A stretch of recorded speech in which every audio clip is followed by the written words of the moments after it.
যদি একটি YouTube channel থেকে লাগাতার কমেন্ট, সাবস্ক্রাইবার, ওয়াচ টাইমের দিক থেকে স্পামের পার্সেন্টেজ বেড়ে চলে, তাহলে যে কোনো টাইম কমিউনিটি গাইডলাইন ফলো না করার কারণে টিম ইউটিউব থেকে ওই ইউটিউব চ্যানেলটিকে টার্মিনেট করে দিতে পারে উইদাউট ওয়ার্নিংয়ে।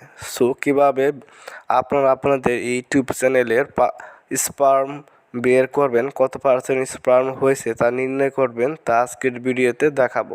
তাহলে কোথাও না টেনে সম্পূর্ণ ভিডিওটি দেখুন, আশা করি বুঝতে পারবেন এবং স্পামের পার্সেন্টেজ বের করতে পারবেন। What's up guys, welcome to new another video with me Ashraful.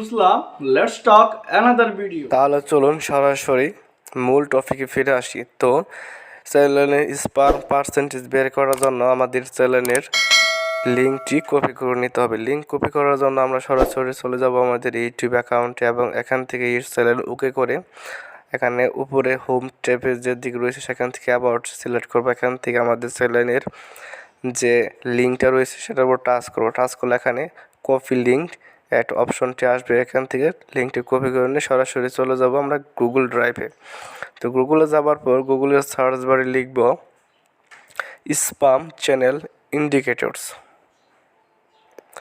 এটা লেখার পর সার্চ করব।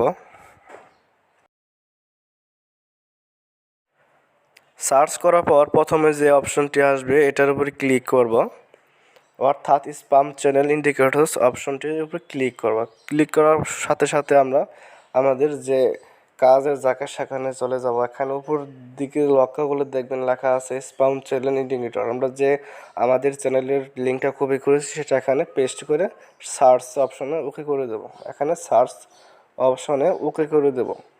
সার্চ অপশনে ওকে করার পর এখানে আমাদের চ্যানেলের যে ডিটেলসটি সেখানে শো করবে। এখানে একটা লম্বা লিস্ট পাবেন কোন কোন বিষয়ের উপরে স্পাম হয়, আর এগুলো যদি আপনার স্পাম হয় তাহলে এখানে আপনারা এই পাশে স্পামের যে পার্সেন্টেজটা সেটা পেয়ে যাবেন এবং মোটটা পাবেন নিচের দিকে। এখানে মোট স্পাম কত পার্সেন্ট সেটা পেয়ে যাবেন।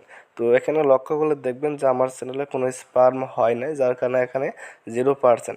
তো আপনারা এভাবে আপনাদের চ্যানেলের স্পাম পার্সেন্টেজ বের করতে পারবেন। তো এখন বিষয় হচ্ছে যাদের চ্যানেলে স্পাম হয়েছে তাদের কি করণীয়। তাদের একটা বিষয় করণীয়, সেটা হচ্ছে যে আগে যত স্পাম হয়েছে সেটা বাদ, ভবিষ্যতে জানি ওই বিষয়ের উপরে কোনো স্পাম না হয়।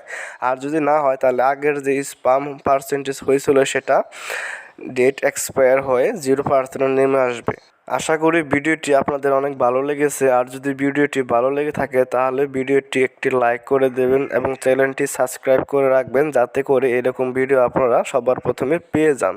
Thank you. ভিডিওটি ভালো লাগলে লাইক, কমেন্ট, শেয়ার করে দেবেন। চ্যানেলটি সাবস্ক্রাইব করে পাশে থাকা বেল আইকন বাটনটি বাজিয়ে দেবেন। Thank you for watching this video.